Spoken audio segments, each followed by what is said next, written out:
할렐루야. 반갑습니다. 네, 아침에 뵈니까 더 반갑네요.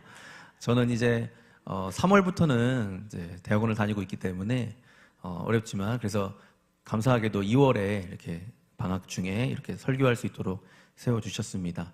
근데 이번 달 보니까 원래 한 달씩 하잖아요. 근데 이번 달 보니까 다음 주는 설날이고, 또 새로 부임하시는 사역자분이 계셔서, 그래서 저는 이제 2타임만 같이 말씀을 나누게 돼서 참 안타깝지만 감사하고, 여러 가지 마음이 교차하는 것 같습니다.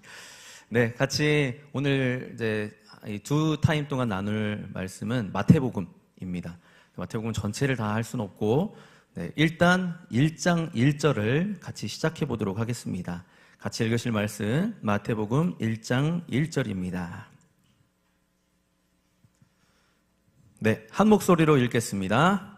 아브라함과 다윗의 자손 예수 그리스도의 계보라. 아멘.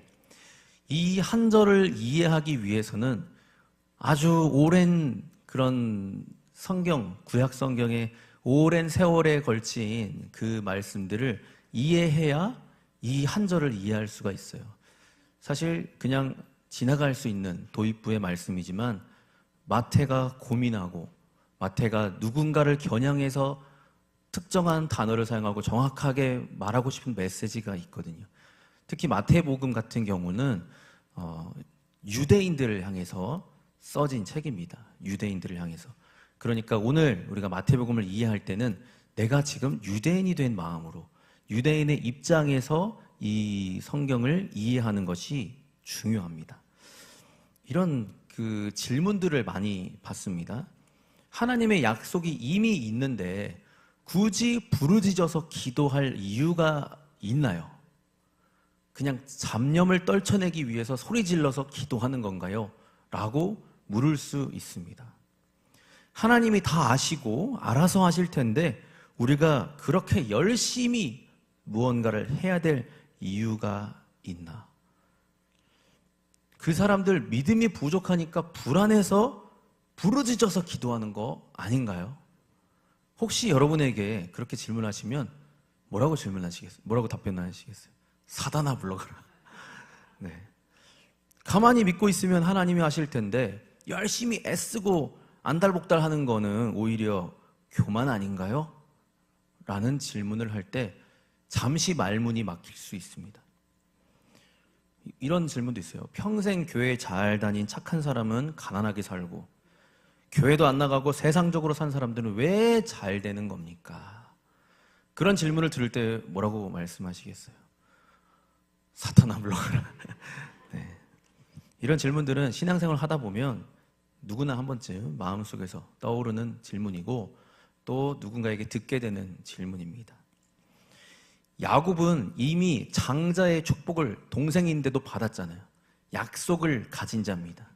그러면 이제 만사형통, 어떻게 보면 장땡이잖아요. 그런데 브니엘에서 밤새도록 천사와 씨름하며 환도뼈가 부러질 때까지 천사를 붙잡고 늘어집니다. 왜 그랬을까요? 야곱이 믿음이 없어서? 축복의 약속이 없어서? 엘리야는 내가 비를 내리리라 3년 반의 가뭄 이후에 하나님의 약속을 받았어요. 비를 내릴 것이다. 그러면 엘리야는 하나님이 내리신다고 하는구나. 언제 내리지? 하늘만 쳐다보고 기다려야 돼요. 그런데 엘리야는 그렇게 하지 않고 무릎 사이에 머리를 집어넣고, 제가 한번 해봤거든요. 안 돼요. 무릎 사이에 머리가 안 들어갑니다. 무릎 사이에 머리를 쳐박고 비가 올 때까지 간절하게 기도했다는 거죠. 엘리야가 믿음이 없는 사람일까? 그렇지 않다라는 거죠. 예수님은 하나님의 아들이셨어요. 하나님의 뜻이 무엇인지 다 아시는 분이십니다. 그런데도 십자가라는 중대사를 앞에 두고 땀이 핏방울이 되도록 간절히 죽기 살기로 밤새워 기도하셨습니다. 예수님의 믿음이 없는 분일까요? 그렇지 않다라는 것. 예수님이 불안하셨을까요? 하나님의 약속이 이루어지지 않을까 봐? 그렇지 않다라는 거죠. 이것에 대한 답변을 뒤에 말씀드리겠습니다. 성경을 읽다 보면 이게 왜 이렇게 되지? 라고 하는 부분을 마주하게 됩니다. 하나님이 아브라함에게 너의 후손은 영원할 것이다, 복의 근원이 될 것이다 라고 약속을 하셨습니다. 솔로몬이 성전을 건축한 이후에는 내 이름을 둔 이 성전에서 기도하는 자마다 응답할 것이고 이 성전은 영원할 것이다 약속하셨습니다. 다윗에게는 너의 후손이 다스리는 나라는 영원할 것이다, 다윗의 후손이 다스리면 이 나라는 멸망하지 않을 것이다 라고 약속을 하셨습니다. 그런데 실제 이스라엘 역사에서 보는 현실은 이 약속이 다 깨진 것처럼 보여요. 아브라함의 후손은 나라를 잃고 방황하는 사람들이 되었습니다. 솔로몬이 지은 성전은 기원전 586년 바벨론 왕이 느부갓네살 왕이 쳐들어와서 싹 불태워버렸습니다. 그리고 부적처럼 여기던 언약궤는 사라져버렸습니다. 지금도 그 언약궤가 어디 있는지 모른다고 합니다. 하나님의 말씀, 건들기만 하면 죽는 그 엄청난 언약궤가 왜 소리소문 없이 사라졌을까? 다윗의 후손이 통치하면 그 나라가 영원할 것이라고 했는데 다윗의 후손 시드기야 왕은 적군이 쳐들어와서 두 눈이 뽑힌 채로 포로로 끌려갔습니다. 바벨론으로. 이스라엘 사람들에게는 충격 중에 충격이에요. 하나님의 약속이 다 깨져버렸어요. 아브라함의 자손은 영원할 것인데 왜 아브라함의 자손 우리는 나라 없이 유리하는 백성이 되었으며 이 성전은 영원할 것이라고 하나님이 말씀하셨는데 활활 타고 있는 거예요. 다윗의 자손, 그 위대하신 다윗 왕의 후손들이 다스리는 이 나라가 그 다윗의 왕 시드기야가 자손이 두 눈이 뽑힌 채로 바벨론으로 끌려가는 그 모습을 보면서 충격을 받은 거죠. 그러면 하나님의 약속이 깨진 것인가? 답변부터 말씀드리자면 하나님의 약속은 여전히 살아있고 이스라엘 백성의 교만이 깨어진 것입니다. 이스라엘 사람들은 이렇게 생각했어요. 우리는 아브라함의 혈통이다. 이 나라는 다윗의 후손이 다스린다. 그리고 예루살렘에는 하나님의 성전이 있다. 그러니 이 나라는 망할 수가 없다 라는 믿음을 가지고 있었어요. 한편으로는 이 믿음이 되게 좋은 믿음인 것 같지만 결과를 우리가 알듯이 다 무너지는 게 됩니다. 하나님의 약속을 믿기는 믿었습니다. 그런데 그 믿음은 순종이 없는 믿음이었어요. 하나님과 전혀 현재적인 관계가 없이 마치 부적과 같이, 마치 종교심으로 그냥 믿고 있었던 겁니다. 약속을 붙잡긴 했어요. 그런데 그 약속하신 하나님하고는 관계가 없었던 거죠. 예를 들어서 제가 아직 결혼 안 했다고 치고 약혼을 결혼 약속 날짜를 잡았어요. 그런데 약속을 잡았잖아요. 그러면 이거는 뭐 확실하잖아요. 청첩장도 돌리고 다 했어요. 그런데 정작 결혼할 신부하고는 연락도 안 하고 만나지도 않아요. 약속 받았으니까, 약속 있으니까 그날 갑자기 나타나. 결혼식 날 식장에 나타나. 1년 만에. 그러면 그 신부가 저한테 뭐라고 할까요? 누구세요? 그러겠죠. 이스라엘 백성들의 신앙이 딱 요거였어요. 하나님하고 약속을 했는데 하나님은 뒷전이고 약속만 잡은 거예요. 약속만. 우리는 든든하다. 성전이 여기 있다. 다윗의 후손이 여기 있다. 우리는 아브라함의 혈통이다. 이것만 붙잡고 있었던 거예요. 하나님하고 관계가 없었던 거죠.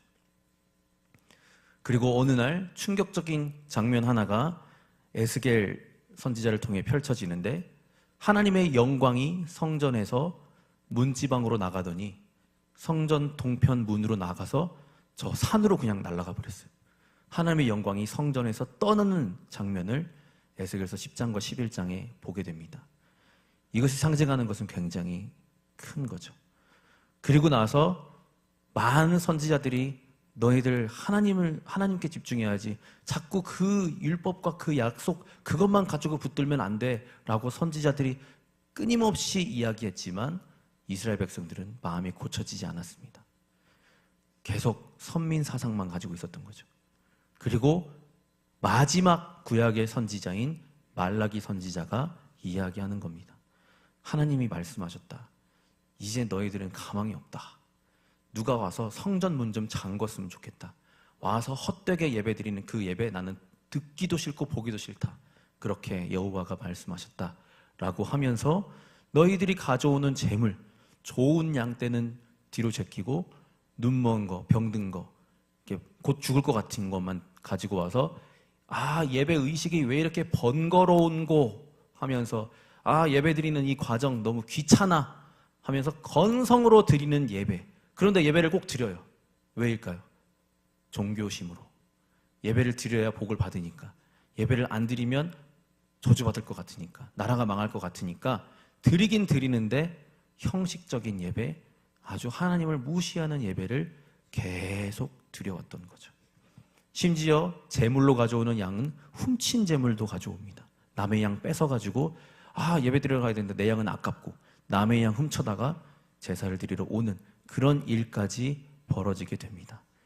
마지막 이 말라기 선지자를 통해서 제발 그만해 라고 하고 나서 400년 동안 아무 말도 없으셨던 거죠, 하나님이. 그래서 사람들은 생각한 겁니다. 하나님이 우리를 버리셨나? 우리 왜 이렇게 됐을까?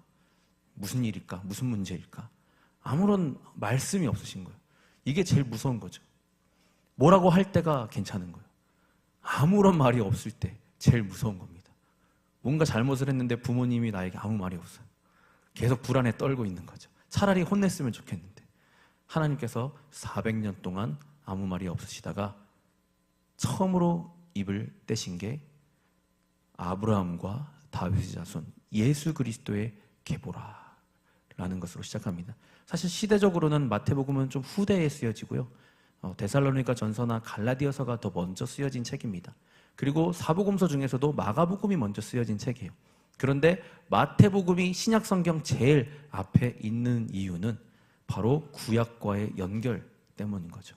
400년의 암흑, 그 침묵을 깨고 시작된 말씀이 무엇인가?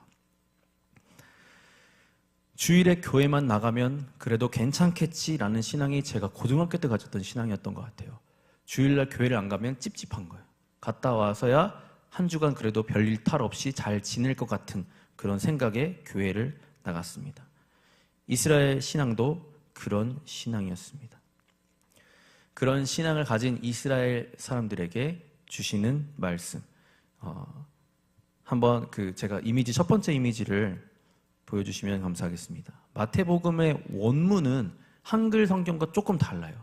헬라어, 그리스어로 기록된 원문은요, 이렇게 기록되어 있어요. 비블로스 게네세우스 이에수 크리스투 휘우 다윗 휘우 아브라함 이렇게 되어 있습니다. 그러니까 기원의 책, 비블로스는 책이라는 뜻이거든요. 기원의 책인데 예수 그리스도에 관한 책이다. 그런데 한글에는 아브라함과 다윗의 자손이라고 되어 있지만 원문에는 다윗의 아들이 먼저 나오고 그 다음에 아브라함의 아들이 그 다음에 나옵니다. 다윗을 먼저 앞세우고 그 다음에 아브라함을 언급하는 것을 볼 수 있습니다. 다윗은 왕이죠. 그리고 왕의 강력한 상징을 나타내고 있습니다. 마태복음의 핵심은 뭐냐면 유대인들에게 예수가 진짜 왕이다. 너희들이 잃어버린 시드기야 왕이 진짜 왕이 아니고 다윗의 혈통이라고 그냥 왕이 아니라 진짜 왕이 예수 그리스도다라는 메시지를 그 뒤에 이야기하기 위해서 제일 먼저 다윗의 아들, 다윗의 자손이라고 언급을 한 겁니다. 그 다음에 아브라함의 아들, 아브라함은 모든 민족의 복의 근원이 되는 존재죠. 진정한 복의 근원이 예수 그리스도다라는 거죠. 그것에 대한 기원의 책이 바로 이 마태복음이다라고 시작을 하는 겁니다. 유대인들이 그토록 집착하던 것이 다윗의 혈통이었어요. 그러나 역설적으로 다윗의 혈통은 실패와 무너짐의 역사죠. 그런데 예수님 그 뒤에서 나오는 예수님의 족보를 보면요, 실패자들로 가득하고요, 이방인들로 가득하고 창기들로 가득합니다. 무너진 사람들의 뒤죽박죽된 역사예요. 그 족보예요. 그러니까 이 족보는 자랑거리가 아닙니다. 부끄러운 족보예요. 부끄러운 족보. 우리 조상 족보를 얘기하는데 저는 유씨거든요. 저는 삼국지에 나오는 유비의 후손입니다. 중국 사람이에요. 네, 한국 사람입니다. 우리 족보를 얘기하는데 족보에서 나쁜 사람을 얘기하면 안 되잖아요. 우리 족보에 제가 유재석하고 같은 유씨예요. 자랑스러워요. 그런데 별로 안 자랑스러운 사람도 있어요. 그 유퉁이라고 하는 사람 아시죠? 네, 자꾸 나쁜 짓 하고 다니고, 또 유승준, 네, 좀 이제 안 좋잖아요. 그런 사람들 얘기는 빼놓고 싶어요. 그런데 이 예수 그리스도의 족보에는요, 빼놓고 싶은 사람들로 가득가득 차 있어요. 실패하고 무너진 사람들로 가득 차 있습니다. 왜냐하면 하나님은 실패한 인간의 역사 속으로 들어오시는 분이기 때문입니다. 예수님은 혈통이 중요한 것이 아니었다는 거죠. 하나님의 약속이 중요했던 것입니다. 예수님은 마리아에게서 났기 때문에 사실상 혈통적으로 그 씨가 흘러가지 않아요. 요셉의 친아들이 아니고요. 사실 어떻게 보면 양자와 같아요. 요셉은 친아버지가 아니죠. 성령으로 잉태된 것이기 때문에. 그래서 정직하게 보면 다윗이나 아브라함의 후손이라고 볼 수가 없는 거예요. 그러니까 혈통을 중요시하는 유대인들에게 이것은 불리한 주장일 수밖에 없습니다. 그러나 마태는 정면 돌파를 하는 거죠. 너희들이 그토록 중시했던 다윗의 혈통, 아브라함의 씨, 그거 다 무너졌어. 그거 이제 그만 버려. 생물학적 혈통이 중요한 게 아니다. 하나님의 언약이 중요한 것이다. 제가 존경하는 목사님 중에 아더 핑크라는 목사님이 있습니다. 요즘에 책을 재밌게 읽고 있는데, 마태복음에 아브라함보다 앞서서 다윗을 먼저 언급한 이유를 이렇게 설명합니다. 예수님은 마리아에게서 태어났지만 요셉의 법적 양자가 되므로 유대인의 왕으로서 충분한 자격을 가지셨다는 것을 마태가 강조하고 싶어 했다는 것이죠. 이제 여기서 1장 23절에 보면 임마누엘이라는 단어가 나옵니다. 두 번째 그림을 한번, 네, 보면은 보라, 한글 성경에는 처녀가 잉태하여라고 되어 있는데 여기서는 그 처녀라고 되어 있어요. 정확히 하나님이 찝은 사람이 존재한다는 거죠. 마리아. 그 처녀가 태중에 아기를 가지게 될 것이다. 그리고 아들을 낳게 될 것이다. 그리고 그들이 임마누엘이라고 부르게 될 것이다. 그러니까 임마누엘이라고 내가 이름을 지었으니까 너희 이제 그분을 이바누엘이라고 불러라는 말이 아니라 그분의 삶을 보니까 임마누엘이라고 사람들이 부를 수밖에 없게 될 것이다라는 거예요. 순서가 뒤바뀌어 있는 겁니다. 왜? 하나님이 우리와 함께 하신다는 것을 예수님의 삶을 통해서 사람들이 경험하고, 이분이 우리와 함께 하시는 하나님, 곧 임마누엘이구나 라는 것을 그들이 부르게 된다는 거예요. 그게 예언입니다. 그리고 원래는 이사야서 7장 14절에는 여기까지만 있어요. 근데 마태는 여기서 번역을 덧붙입니다. 그 번역은 하나님이 우리와 함께 하신다. 여기서 함께 하신다로 번역된 말은 우리와 동일한 자리로 오신다라는 거죠. 인간으로 내려오셔서 우리와 같이 똑같은 자리에 서실 것이다 라는 겁니다. 이게 굉장히 중요해요. 임마누엘의 하나님은 그냥 당신이 외롭지 않게 당신과 함께 하십니다 라는 차원의 위로가 아닙니다. 우리의 차원으로 내려오셔서 지금 우리와 같이 걸어가시는데 매일매일 현재적으로 우리와 같이 걸어가기를 원하신다는 거예요. 이스라엘 백성들이 놓친 부분이 여기에 있어요. 약속은 잡았어요. 그런데 하나님과 동행을 안 했습니다. 지금 현재 여기에서 나와 동행하시고 지금도 말씀하시는 인격적이신 하나님은 잊어버렸어요. 마치 신랑이 신부를 잃어버리고 약속만 잡고 있는 것처럼. 그래서 우리의 신앙이 여기에서 점검해 볼 필요가 있는 거죠. 내가 천국 티켓을 가지고 있는 자라는 이유만으로 하나님과의 현재성에 있는 관계없이 나는 그래도 죽으면 천국 가겠지, 예수 믿으니까, 그런 티켓을 쥐고 있는 사람과 같은 그런 신앙이 아닌지를 돌아봐야 되는 거죠. 임마누엘 하나님이라는 것은 지금도 나와 함께하고 계시고 나와 이야기하고 싶어 하시고 그 약속을 갱신하고 싶어 하시는 현재 살아계신 하나님이라는 겁니다. 그래서 지금 여기, now and here, 지금 여기 우리 예배에 앉아있는 우리가 임마누엘 하나님과 소통하는 것, 하나님 바라시는 것이 그것이라는 거죠. 그 소통을 할 때 약속도 의미가 있는 겁니다. 약속을 받은 자, 히브리서에 보면 천국에 들어갈 약속이 남아있을지라도 너희 중에 미치지 못할 자가 있을까 두려워하라 라고 말씀하고 있어요.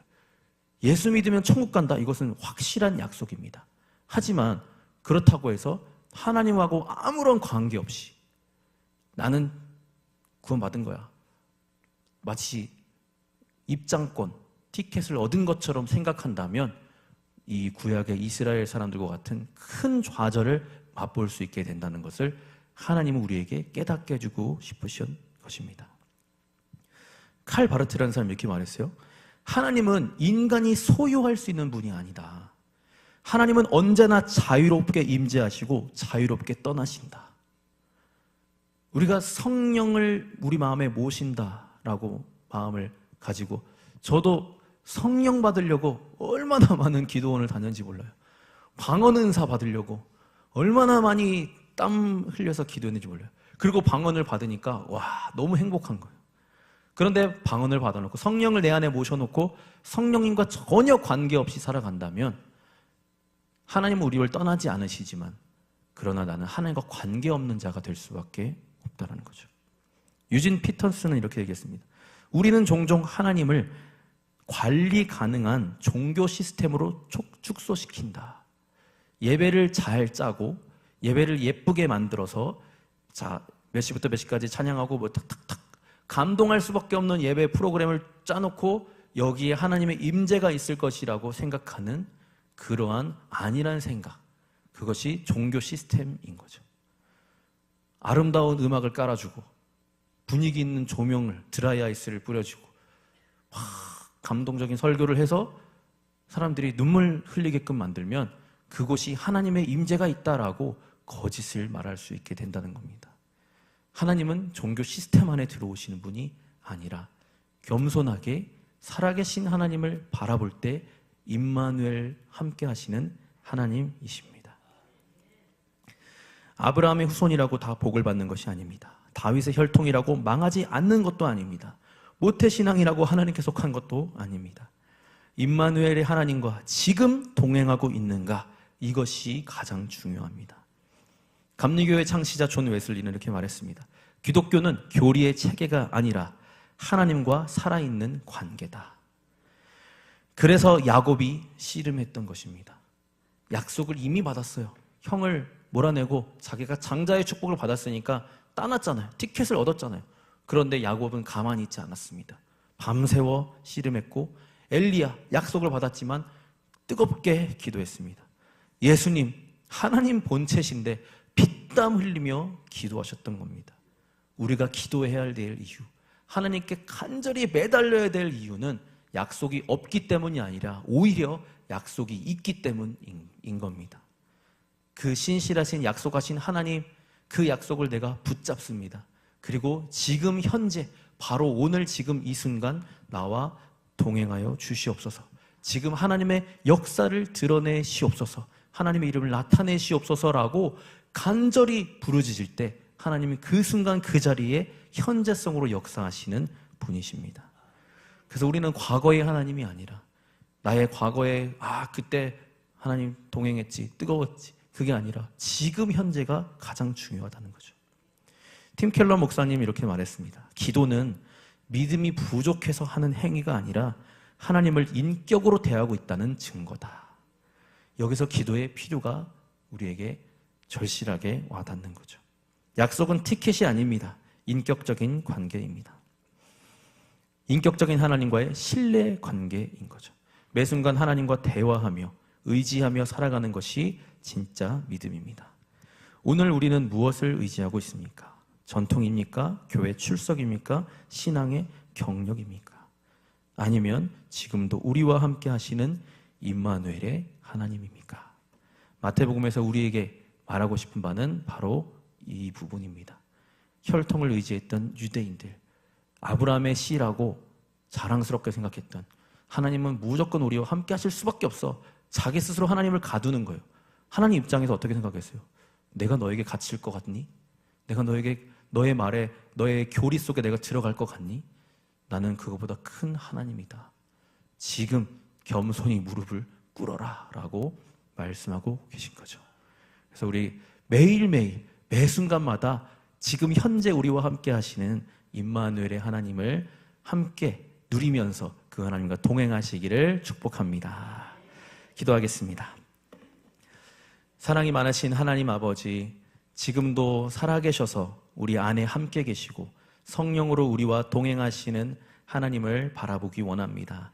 우리에게 수많은 약속을 하셨고 그 약속은 신실합니다. 그러나 그 약속을 받았다고 하여 우리가 교만하여 기도하지 않고 매달리지 않고 간구하지 않고 살아계신 하나님과 현재성 있는 관계를 가지지 않는다면 마치 어리석은 신랑과 같이 마지막 혼인잔치에서 우리는 부끄러움을 당하게 될 것입니다. 지금 우리와 함께 하시는 그 하나님과 동행하여 임마누엘의 주님을 날마다 만나게 하여 주시옵소서. 예수님의 이름으로 기도합니다.